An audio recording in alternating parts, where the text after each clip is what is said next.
Since 1847, there has never been a war as catastrophic and that has so drastically changed the geography of the United States, quite like the Mexican American War. Thank you. Zachary Taylor was a general for the U.S. Army and gained his credit from the War of 1812, Black Hawk's War, and the Seminole War. During his service, he gained the nickname Old Rough and Ready for being an old, seasoned war veteran. It wasn't until Taylor led his army of 2,000 soldiers on his return to Fort Texas where he encountered Mariano Artista's Mexican army of 3,000 at a place called Palo Alto, where he ordered his troops to prepare for battle. Even though the Mexican army outnumbered the U.S.'s superior weapons caused a standstill on the first day. On the second day, Artistas retreated to a dry riverbed where he waited for the U.S. force to attack. During the battle, Artista's troops were protected from artillery. However, with Taylor's superior military tactics, he was able to surround Artista's troops, forcing them to flee across the Rio Grande and capturing many prisoners. Taylor's victory in the first major battle demonstrated a superiority in U.S. firepower.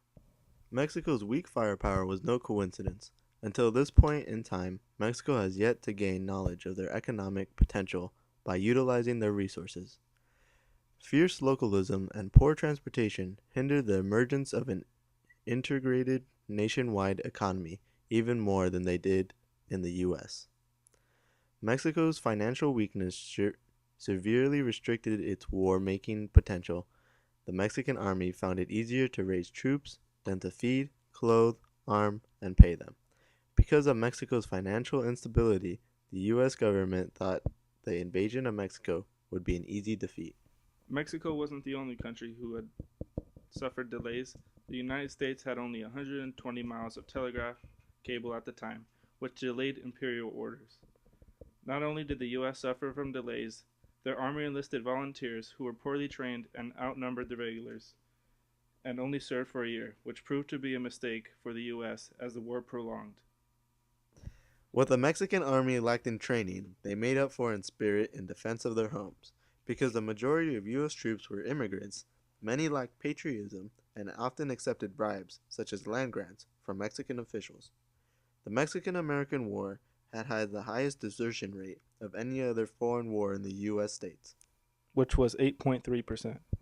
Meanwhile, a second military group, led by Captain John C. Fremont, was ordered to lead his troops to California and await orders of an attack on the westward land.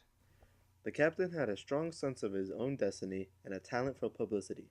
Upon entering California, Fremont assured the Mexicans that he was just exploring and would soon leave to Oregon. In 1846, with the help of 800 U.S. citizens, Fremont led a revolution in California. The significance of this little rebellion was transformed by the appearance of the United States Navy, who took the city Monterey without bloodshed.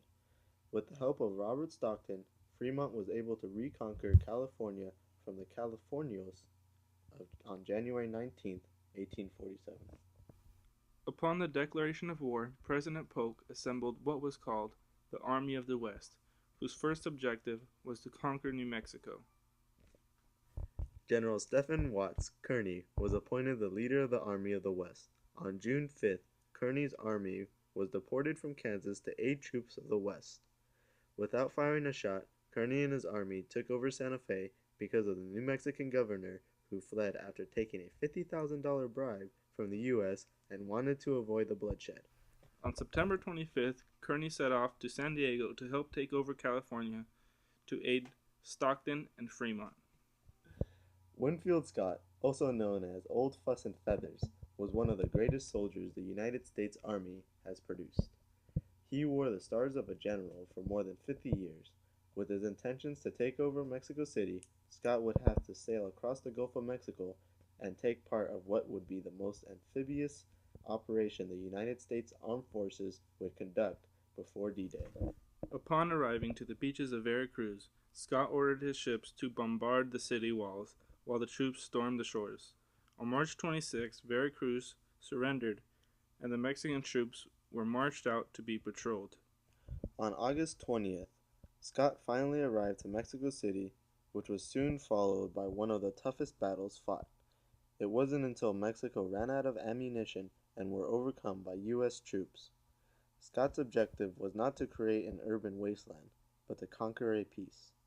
Winfield Scott had achieved one of the monumental military victories of the 19th century. He had successfully carried out a major amphibious operation, reduced the formidable fortress of Veracruz, overcame shortages of heavy artillery and transportation, fought his way through difficult terrain to capture one of the world's great capitals.